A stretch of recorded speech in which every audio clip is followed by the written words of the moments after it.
ನೋಡಿ, ಪಾಪ ದೇವೇಗೌಡರು ಬಹಳ ಹಿರಿಯರಿದ್ದಾರೆ, ಬಹಳ ಸಂತೋಷ. ಈ ಟೌನ್ಶಿಪ್ ಮಾಡಬೇಕು ಅಂತ ತೀರ್ಮಾನ ಮಾಡಿದ್ ಯಾರು? 7 ಟೌನ್ಶಿಪ್ ಮಾಡಬೇಕು ಅಂತ ಹೇಳಿ ತೀರ್ಮಾನ ಮಾಡಿದ್ದು ಕುಮಾರಸ್ವಾಮಿ. ಚೀಫ್ ಮಿನಿಸ್ಟರ್ ಆಗಿದ್ದಾಗೆ ಆ ಜಾಗನ ಅಲ್ಲಿ ಸಾತ್ತೂರು, ನಂದಗುಡಿ, ಬಿಡದಿ ಎಲ್ಲಾ ಕಡೆ ಅವರು ಮಾಡಿದ್ದಾರೆ. ಅವ್ರು ಮಾಡಿ ಅವರೇ DLF ಅವ್ರ ಕೈಲಿ 300 ಕೋಟಿ ರೂಪಾಯಿ ದುಡ್ಡು ಕಟ್ಸ್ಕೊಂಡಿದ್ದಾರೆ.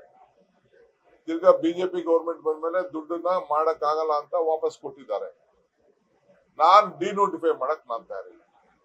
ಯಾಕೆಂದ್ರೆ ಡಿನೋಟಿಫೈ ಮಾಡಿದ ತಕ್ಷಣ ನಮ್ಮ ಮೇಲೆ ಬೇಕಾದಷ್ಟು ಆರೋಪಗಳು, ದುಡ್ಡು ಹೊಡೆದ್ಬಿಟ್ರು, ಕಾಸು ಹೊಡೆದ್ಬಿಟ್ರು, ಕೋರ್ಟು ಕಚೇರಿ, ಹಿಂದೆ ಜೈಲು ಬಯಲು ಎಲ್ಲ ಆಗಿದೆ. ನಾನು ಅನುಭವಿಸಿದ್ದೀನಿ. ನನ್ನ ಸ್ವಂತ ಜಮೀನ್ಗೆಲ್ಲ ಏನೇನಾಗಿದೆ ಅಂತ ನಾನು ಅನುಭವಿಸಿ, ಇವರೇ ಆರೋಪಗಳು ಮಾಡಿದ್ದಾರೆ. ಸೊ ನಾನ್ ಇದನ್ನ ಪಿತಾಮಹ ಯಾರು ಮಾಡಿದ್ದೆ JDS ನವರು, ಕುಮಾರಸ್ವಾಮಿ. ಯಾಕೆ ಅವರು ಡಿನೋಟಿಫೈ ಮಾಡ್ಲಿಲ್ಲ? 2 ಬಾರಿ ಅವರು ಚೀಫ್ ಮಿನಿಸ್ಟರ್ ಆಗಿದ್ರಲ್ಲ, ಅದನ್ನ ಯಾಕೆ ಕೈ ಬಿಡ್ಲಿಲ್ಲ ಅವರು? ಸೊ ನಾನು ಎಲ್ಲಾ ರೈತರ ಹತ್ರ ಮಾತಾಡಿದ್ದೀನಿ. ಆ ಒಂದು ಸಿಟಿ, ಗ್ರೇಟರ್ ಬ್ಯಾಂಗ್ಳೂರ್ ಸಿಟಿ, ಇಡೀ ದೇಶಕ್ಕೆ ಒಂದು ಮಾದರಿ ಆಗುವಂತ ಒಂದು ಸಿಟಿನ ನಾನು ಮಾಡ್ತೀನಿ. ಇದನ್ನ ನಾನು ಇವತ್ತು ಈ ಮೈಸೂರಿನಲ್ಲಿ ಈ ಪವಿತ್ರವಾದಂತ ದಿನ ನಾನು ಘೋಷಣೆ ಮಾಡ್ತಾ ಇದ್ದೀನಿ. ಇದನ್ನ ಒಂದು 10,000 ಎಕರೆ ಇದೆ. It be a model city. Bengaluru ನಗರಕ್ಕಿನ್ನ ಏನಿದೆ ಸಿಟಿ, ಬೆಂಗಳೂರು ನಗರ ಇದೆಯಲ್ಲ, ಅದಕ್ಕಿನ್ನ ಚೆನ್ನಾಗಿ ಅದನ್ನ ತಯಾರು ಮಾಡ್ತೀವಿ.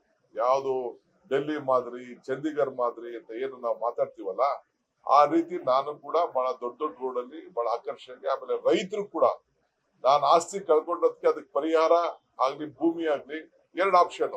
ಇಲ್ಲ ದುಡ್ಡು ಬೇಕಾದ್ರೆ ತಗೊಳ್ಬಹುದು, ಇಲ್ಲ ಅಂದ್ರೆ ಆಲ್ಟರ್ನೇಟಿವ್ ಅದಕ್ಕೆ ಈಕ್ವಲೆಂಟ್ ಏನ್ ನಾವು ಡೆವಲಪ್ಡ್ ಲ್ಯಾಂಡ್ ಕೊಡ್ತೀವಿ ಅದನ್ನು ತಗೋಬಹುದು. ಅದಕ್ಕೆ ಅವ್ರಿಗೆ ರೈತ ಬಹಳ ಖುಷಿ ಪಡ್ಬೇಕು. ನನ್ನ ಆಸ್ತಿ ಹೋದ್ರು ನನ್ಗೆ ಉಳ್ಕೊಂಡಿದ್ದ ಆಸ್ತಿಲಿ ನನ್ಗೆ ಎಂತ ಬೆಲೆಯನ್ನ ಕೊಡ್ಸಿದ್ದಾರೆ ಈ ಸರ್ಕಾರ ಅಂತ ಖುಷಿ ಪಡ್ಬೇಕು. ಆ ರೀತಿ ಮಾಡ್ತೀವಿ. ರಾಜಕೀಯವಾಗಿ ನಾವ್ ಏನ್ ಮಾಡಿದ್ರು ವಿರೋಧ ಮಾಡ್ತಾರೆ. ರಾಜಕೀಯವಾಗಿ ಏನ್ ಮಾಡಿದ್ರು ವಿರೋಧ ಮಾಡ್ತಾರೆ. ಅವರೇ ಮಾಡಿದಂತ ತೀರ್ಮಾನ. ನಾನು ಇಷ್ಟೇ ಕೇಳ್ತೇನೆ, ಅವ್ರ ಮಗನ ಕೈಲಿ ಯಾಕೆ 2 ಬಾರಿ ಮುಖ್ಯಮಂತ್ರಿ ಆದಾಗ ಇದನ್ನ ಕೈ ಬಿಡ್ಲಿಲ್ಲ? ಇದಕ್ಕೆ ಅವ್ರು ಉತ್ತರ ಕೊಟ್ರು.